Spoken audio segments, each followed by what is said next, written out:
கர்த்தருக்குள் மிகவும் பிரியமான தெய்வ பிள்ளைகளே, பரலோகமான நிகழ்ச்சியின் மூலம் உங்களை சந்திப்பதில் என் இருதயம் கர்த்தருக்குள் மிகுந்த மகிழ்ச்சி அடைகிறது.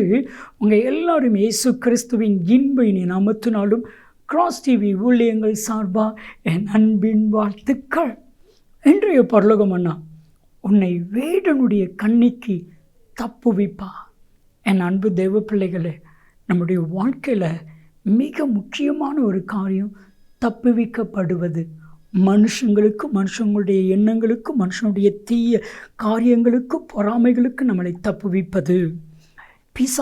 பிசாசின் கிரியைகள், பிசாசின் தந்திரங்களுக்கு நம்மளை தப்புவிப்பது. நம்மளை தப்பித்து கொள்ள முடியுமானா இல்லை, ஆண்டவர் தான் நம்மளை தப்புவிக்க வேண்டும். என் அன்பு தெய்வ பிள்ளைகளே, ஆண்டவர் உங்களை எல்லா நாச மோசங்களுக்கும் விலக்கி உங்களை தப்புவிப்பார். மோசே சங்கீதம் 91:3 சொல்லும் பொழுது, அவர் உன்னை வேடனுடைய கண்ணிக்கும் பாழாக்கும் கொள்ளை நோய்க்கும் தப்புவிப்பார். வேடனுடைய கண்ணிக்கு தப்புவிப்பார். ஒரு காரியத்தை புரிந்து கொள்ளுங்க. உங்களுக்கு விரோதமாக, உங்கள் குடும்பத்துக்கு விரோதமாக, உங்கள் பிள்ளைகளுக்கு விரோதமாக, உங்கள் கணவருக்கு விரோதமாக, உங்கள் மனைவிக்கு விரோதமாக, உங்கள் தொழிலுக்கு விரோதமாக, உங்களுடைய ஆசீர்வாதத்துக்கு விரோதமாக கண்ணி வைக்கப்பட்டு இருக்கிறது. எதில் கண்ணி வைக்கப்பட்டிருக்குது அப்படின்னு சொல்லி தெரியாது. அதுதான் மறைவான கண்ணிக்கு.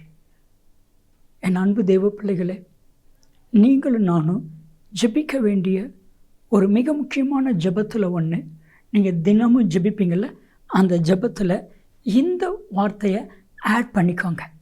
நான் அந்த வார்த்தையை ஆட் பண்ணி நான் ஜெபிக்க ஆரம்பிச்சிருக்கிறேன்.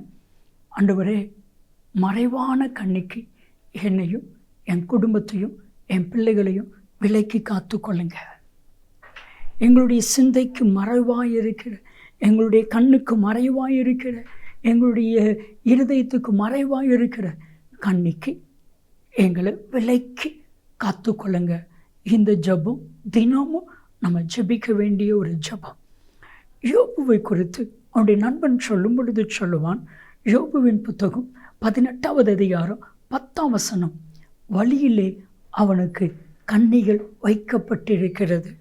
அப்போ அவனுக்கு கண்ணி வைச்சது யாரு? பிசாசு. எப்படியாவது அந்த கண்ணில் மாட்டிக்கொள்ள வேண்டும், யோபு மாட்டிக்கொள்ள வேண்டும் என்று சொல்லி கண்ணி வைக்கப்பட்டிருக்கிறது. பிரியமானவர்களே, ரொம்ப முக்கியமான ஒரு காரியம். நீங்கள் வேலை பார்க்குற இடத்துல உங்களுக்கு மறைவாக கண்ணி வைக்கலாம். உங்களுடைய தொழிலில் உங்களுக்கு விரோதமாக எழும்பினவங்க மறைவாக கண்ணி வைக்கலாம். உங்கள் நண்பர்கள் கூட உங்கள் மேலே பொறாமை கொண்டு உங்களுக்கு மறைவாய் கண்ணி வைக்கலாம். ஆனால் ஒரே ஒரு காரியத்தை ஆவியானவர் எனக்கு சொல்லும்படி சொல்லுகிறாரு. சங்கீதம் 7:15, சங்கீதம் 9:15, இந்த 2 வசனத்தையும் வாசித்து ஜெபம் பண்ணுங்க. குழியை வெட்டி மறைவாய் கண்ணி வைத்தார்கள், வெட்டின குழிகளிலே அவர்களே விழுந்தார்கள், மறைவாய் வைத்த வலையிலே அவருடைய கால்களை மாட்டிக்கொண்டது. சில ஆண்டுகளுக்கு முன்னாடி வட இந்தியாவிலிருந்து சில மாந்திரவாதிகள் ராமநாதபுரத்திற்கு வந்து அங்கே சில மாந்திரீக காரியங்களை செய்தார்கள்.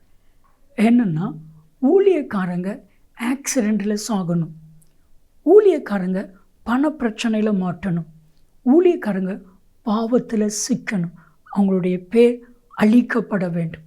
எவ்வளவு மறைவாக, உங்களுக்கு விரோதமாக மறைவாக யார் எழுப்பினாலும் கத்த வேடனுடைய கண்ணிக்கு உங்களை விலக்கி காப்பா. எனக்கு கூட சேர்ந்து ஜெபிக்கலாமா? அன்பின் தகப்பனே, உடைய பிள்ளைகளை வேடனுடைய கண்ணிக்கு விலக்கி காத்து கொள்ளும் இயேசு கிறிஸ்துவின் நாமத்தில் ஜெபிக்கிறோம் ஜீவனுள்ள பிதாவே, ஆமென், ஆமென். வேடனுடைய கண்ணிக்கு விலக்கி காப்பா. நன்மையும் கிருபையும் ஆசீர்வாதங்களும் நிச்சயமாய் உங்களை தொடரும்.